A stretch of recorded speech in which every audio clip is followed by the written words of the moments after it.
అధిక బరువు అనేక సమస్యలకు కారణం. సాహితీ యోగా ఆన్లైన్ క్లాస్ లో జాయిన్ అవ్వండి. హలో అనుజ గారు. హలో అమ్మా.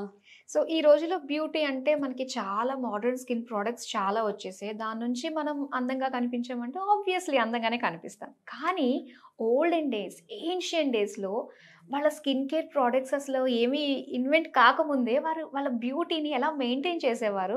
అసలు స్కిన్ కేర్ ప్రోడక్ట్స్ ఉండేవా? ఏం చేసేవారు? న్యాచురల్గా దొరికే వాటి తన విషయాలు తెలుసుకోవాలనిపిస్తుందండి. ద బెస్ట్ ప్రోడక్ట్ ఏంటి అంటే వాళ్ళకొక్క దానికి ఫస్ట్ మనం హెయిర్ నుంచి స్టార్ట్ చేయాలి. గ్రే హెయిర్ వస్తుంది అంటే ఫస్ట్ థింగ్ ఏంటంటే అప్పట్లో నేను చదివిన బుక్స్లో ఏంటంటే గ్రే హెయిర్ని ఎట్లా కవర్ చేసుకునే వాళ్ళు అంటే వాళ్ళు ఇట్లా ఫ్రంట్ నుంచి ఒక కిరీటం లాగా పెట్టేసుకునే వాళ్ళు అనమాట. First thing to cover that.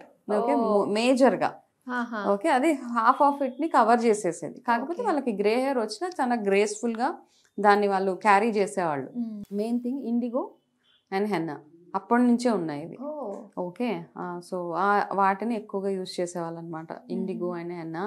Hair fall అవుతుంది అంటే ఇమ్మీడియట్గా వాళ్ళు భృంగరాజును మందారాలు ఇది ఫస్ట్ హెయిర్కి పెట్టుకునేవాళ్ళు. రెండోది గ్రే హెయిర్ వస్తుంది అంటే హెన్నా, కంప్లీట్గా హెన్నా 2 స్టెప్ ప్రొసీజర్ అప్పటి నుంచే ఉందన్నమాట. హెన్నా పెట్టుకుని తర్వాత నెక్స్ట్ డే వాళ్ళు ఇండిగో పెట్టుకునేవాళ్ళు. దాంతో మెల్లిమెల్లిగా గ్రే కవర్ అవుతూ ఉండేది. అయితే గ్రేయింగ్ చాలా డిలేడ్గా ఉండేది, ఇప్పుడు లాగా లేదు. ఇప్పుడు మన కెమికల్ ఎక్స్పోజర్స్ వాటి వల్ల 25-30 రాగానే గ్రే అయిపోతుంది. అక్కడ చాలా 50-55 అప్పటి వరకు మేనేజ్ చేసుకునేవాళ్ళు వాళ్ళు. అంత గ్రే హెయిర్ వెంటనే గ్రే వచ్చేసి అంత సీన్ లేదు కాబట్టి. So they were managing with henna, IndiGo, Bhringraj. దాని తర్వాత చుండ్రు వస్తే వాళ్ళు వేపను ఇది మన కర్డ్ 2 కలిపి తలకు పెట్టుకునేవాళ్ళు అనమాట. అట్లా పెట్టుకొని అట్లా మెల్లిమెల్లిగా మళ్ళీ తల స్నానం చేసుకోవడానికి కుంకుడుకాయలు, శీకాకాయ, వీటితోటి అక్కడ ఆస్కారమే లేదనమాట. వాళ్ళకి ఇన్ఫెక్షన్స్ వచ్చే ఆస్కారం లేదు. ఈవెన్ బాడీకి కూడా ఏంటంటే అప్పుడు సోప్స్ ఏం లేవు కదా. ఆయిల్ మసాజ్ కంపల్సరీ ఎవ్రీడే అనమాట. ప్రతిరోజు ఆయిల్ మసాజే ఉండేది. ఆయిల్ మసాజ్లో వాళ్ళు యూజ్ చేసే ఆయిల్స్ ఏవి ఉండేవి? ఓన్లీ లిమిటెడ్ ఆయిల్స్ ఉండేవి అప్పుడు. ఒకటి నువ్వుల నూనె, ఇంకొకటి కొబ్బరి నూనె, ఇంకొకటి ఆమదం ఉండేది. కొన్ని ఫ్రాగ్రెన్స్ ఆయిల్స్ వాళ్ళు తయారు చేసేవాళ్ళు అనమాట. లైక్ ఇన్ఫ్యూజన్స్ అంటాం కదా, అందులో కుంకుమ పువ్వు వేసి పచ్చకర్పూరం వేసి బాడీ పెయిన్స్ అవన్నీ అయితే కనుక పచ్చకర్పూరాన్ని ఆయిల్లో వేసి కాసేపు ఎండలో పెట్టి దాన్ని రాసుకోవడము, ఇట్లా రకరకాలు అనమాట. ఎన్నో ఉన్నాయి అనమాట. వాళ్ళ న్యాచురల్ రెమెడీస్ చూస్తూ ఉంటే మనకు చాలా ముచ్చట అనిపిస్తుంటుంది. అంటే దీంతో తగ్గిపోయిందా అనేసి. So oil massage, daily oil massage.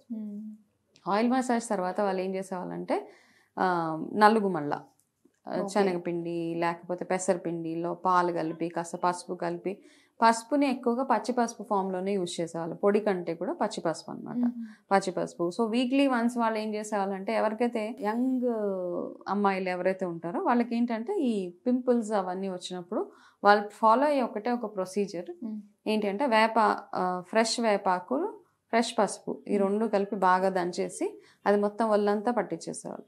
దాని తర్వాత టు టేక్ బాత్, ఇవన్నీ అనమాట. చక్కటి రొటీన్ ఉండేది. ఈ రొటీన్లో ఉన్నప్పుడు ఏమైతే అలా కావాల్సినవి అంటే న్యాచురల్గా కూడా మనం తినే ఆహారంలో కూడా ఇవన్నీ ఎక్స్టర్నల్. ఇంటర్నల్గా చూసుకుంటే వాళ్ళు తినే ఆహారం కానీ నెయ్యి ఎక్కువగా తినేవాళ్ళు, అన్నీ న్యాచురల్గా ఉండేవి. ఎక్కువ కూరలు అవన్నీ ఎక్కువగా అండ్ వేడివేడిగానే తినేవాళ్ళు.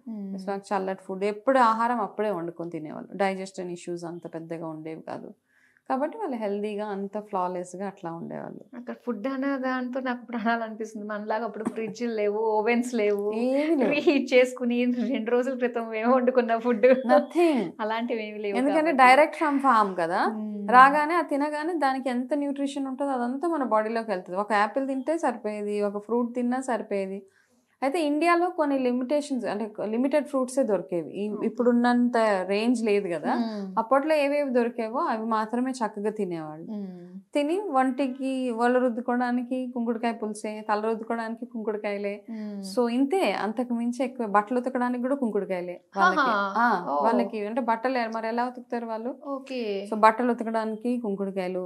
అండ్ బట్టలు ఉతకడానికి వాళ్ళు ఇంకా చాలా చేసేవాళ్ళు అనమాట. బట్టలు కుంకుడుకాయలు ఉతికేసి they used to dip it in flowers అన్నీ వేసేసి ఆ వాటర్లో డిప్ చేసేవాళ్ళు అనమాట ఫ్రాగ్రెన్స్ కోసం. పర్ఫ్యూమ్స్ విషయం న్యాచురల్ గా ప్రిపేర్ చేసేవాళ్ళు. అత్తర అనేవాళ్ళు. ఓకే, అది న్యాచురల్ గా పర్ఫ్యూమ్స్ ఏంటి, ఆడవాళ్ళు ఎస్పెషల్లీ జవాది అది కొంచెం వేసుకొని చేతులకి ఇలా పెట్టుకోగానే మంచి స్మెల్ కదా. ఇప్పుడు కూడా చాలా మంది యూస్ చేస్తారు యాక్చువల్ గా, బట్టల్లో పెట్టేస్తా ఉంటారు. రెండోది పర్ఫ్యూమ్ శాండల్వుడ్ పేస్ట్, అది బాగా పింపుల్స్ వస్తే కొంచెం శాండల్వుడ్ పేస్ట్, కాస్త పసుపు, అంతే. చక్కటి రొటీన్ అన్ని అన్నమాట, అన్ని అందుబాటులోనే ఉండేవి కాబట్టి న్యాచురల్ గా ఎటువంటి సైడ్ ఎఫెక్ట్స్ లేకుండా వాళ్ళు హెల్దీగా ఎక్కువ కాలం కూడా ఉండేవాళ్ళు. ఖచ్చితంగా కదా, అన్ని న్యాచురల్ గానే వాళ్ళు యూజ్ చేస్తున్నప్పుడు చాలా బాగుంటుంది, లాంగ్ లాస్టింగ్ ఉంటుంది ఆ గ్లో అన్నది. మనం కూడా అట్లీస్ట్ ఎక్కడో కొన్ని చోట్ల కొన్ని బ్రాండ్స్ వాళ్ళు ఇలా న్యాచురల్ గా వాళ్ళు చేసి ఇచ్చే ఉన్నాయి, కానీ వాటిని గుర్తించి మనం వాడుకుంటే బెస్ట్ కదా అండి. చాలా మంచి విషయాలు తెలియజేశారు. ఓల్డ్ ఏన్షియంట్ టైంలో బ్యూటీ గురించి, హెయిర్ కేర్ గురించి మళ్ళీ ఒకసారి అన్ని కూడా గుర్తు చేసినందుకు థ్యాంక్ యూ సో మచ్.